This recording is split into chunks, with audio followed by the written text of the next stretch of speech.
आम्रपाली से लेकर अंसल तक क्यों फेल हो जाती हैं रियल एस्टेट कंपनीज? क्या रेरा वाकई में इफेक्टिव है? इंडिया की रियल एस्टेट इंडस्ट्री में पिछले 15 सालों में कई बड़ी कंपनियां कोलैप्स हो चुकी हैं। अब सवाल ये उठता है कि आखिर ऐसा होता क्यों है?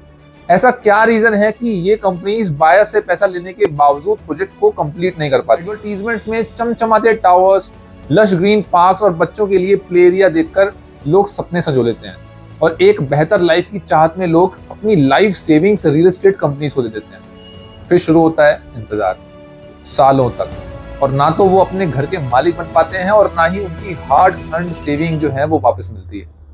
लाखों होम बायर्स आज अपने सपनों के मलबे में दबे हुए हैं।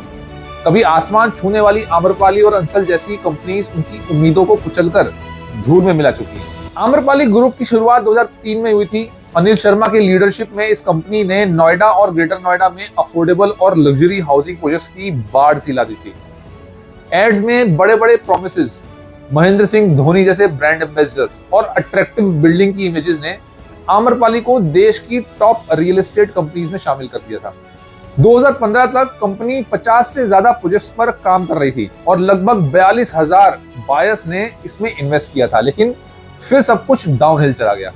कंपनी पर आरोप लगे कि उसने होम बायर्स से लिए फंड्स को दूसरी जगह पर डाइवर्ट कर दिया है। जब मामला सुप्रीम कोर्ट पहुंचा तो पता चला कि आम्रपाली ने मनी लॉन्ड्रिंग की थी। ऑडिट में खुलासा भी हुआ कि कंपनी ने 46 शेल कंपनीज के जरिए बायर्स के पैसे को मिसयूज किया है।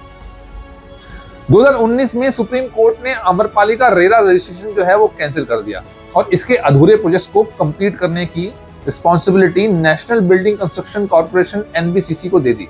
दूसरी तरफ अंसल ग्रुप ने आम्रपाली की गलतियों से जरा भी सबक नहीं सीखा। अंसल ग्रुप की कहानी भी कुछ कम पेनफुल नहीं है। 1967 में इसकी शुरुआत हुई थी और ये कंपनी कभी दिल्ली NCR में रियल एस्टेट की बादशाह थी। सुशील अंसल और प्रणव अंसल के लीडरशिप में इसने अंसल प्लाजा जैसे मॉल्स और कई रेजिडेंशियल प्रोजेक्ट्स बनाए। लेकिन पिछले एक डेकेड में अंसल ग्रुप भी डेब्ट बर्डन और लीगल इश्यूज में फंस गया। 2017 में सुप्रीम कोर्ट ने अंसल ग्रुप को लखनऊ के एक प्रोजेक्ट में डिले के लिए होम बायर्स को कंपनसेशन देने का ऑर्डर दिया। इसके बाद कंपनी की फाइनेंशियल कंडीशन और खराब हो चली गई। अंसल ग्रुप पर आरोप है कि उसने प्रोजेक्ट के लिए जरूरी अप्रूवल्स नहीं लिए और बायर्स से मिले फंड्स को डेब्ट पेमेंट और दूसरी जगहों पर इन्वेस्टमेंट कर दिया। 2022 तक कंपनी का टोटल डेब्ट 5,000 करोड़ रुपए से ज्यादा हो गया और कई प्रोजेक्ट्स अधूरे पड़े हैं और बायर्स कोर्ट्स के चक्कर काट रहे हैं। पिछले डेकेड में कई बड़ी रियल एस्टेट कंपनीज या तो दिवालिया हो चुकी हैं या फिर लीगल ट्रबल्स में फंस गई हैं। आम्रपाली ग्रुप 2019 में RERA registration cancel, projects NBCC के सौंपे गए। अंसल API हैवी डेब्ट और लीगल केस में फंसी गई। कई प्रोजेक्ट्स पेंडिंग पड़े हुए हैं। यूनिटेक 2017 में NCLT में इंसॉल्वेंसी प्रोसीडिंग्स शुरू हो गई। बायर्स का पैसा फंसा हुआ है। JP इंफ्राटेक 2017 में दिवालिया घोषित। यमुना एक्सप्रेसवे प्रोजेक्ट्स भी प्रभावित हुआ। सुपरटेक 2022 में NCLT ने इंसॉल्वेंसी प्रोसेस शुरू कर दिया। इसके 40,000 से ज्यादा फ्लैट्स अभी भी अधूरे हैं। 3C company, Parshvanath developers, HDIL, list तो बहुत लंबी है। अब रियल एस्टेट कंपनीज के फेल होने के मेन रीजंस क्या हो सकते हैं उसको समझते हैं। देखिए, इंडिया के अंदर रियल एस्टेट सेक्टर की इंस्टेबिलिटी के पीछे कई सारे रीजंस हैं। फंड्स का मिसयूज, आम्रपाली और JP जैसी कंपनीज ने बायर्स से लिया गया पैसा नए प्रोजेक्ट शुरू करने में और लोन चुकाने में लगा दिया, जिससे ओरिजिनल प्रोजेक्ट्स अधूरे रह गए। हाई डेब्ट बर्डन, अंसल और सुपरटेक जैसी कंपनीज ओवर लिवरेज हो गई। बढ़ते इंटरेस्ट बर्डन ने उनकी फाइनेंशियल कंडीशन को बिगाड़ दिया।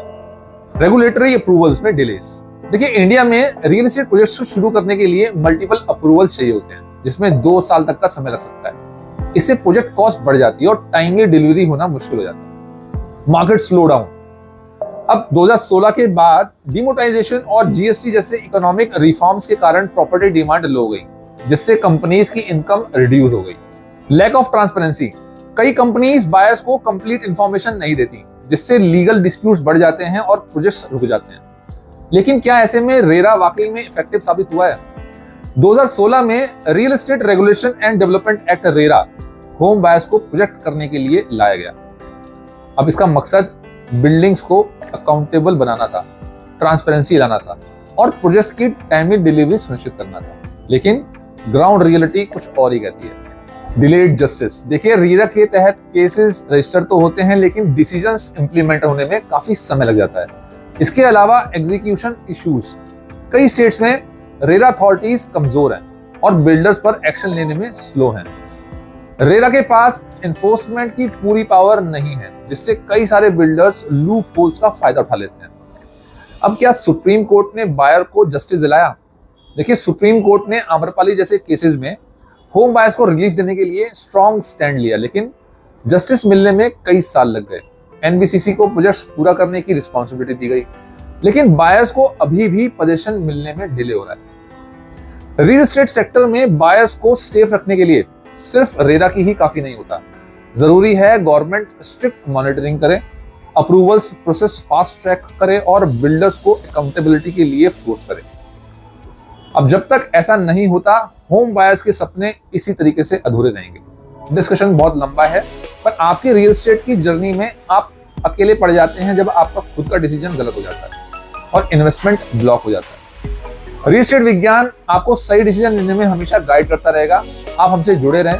रियल एस्टेट से जुड़े हर मुद्दे पर हम आपको अपडेट देते रहेंगे। और हाँ, कभी आपका हमसे बात करने का मन करे तो डिस्क्रिप्शन में जाएं, स्लॉट बुक करें। We are there to help you.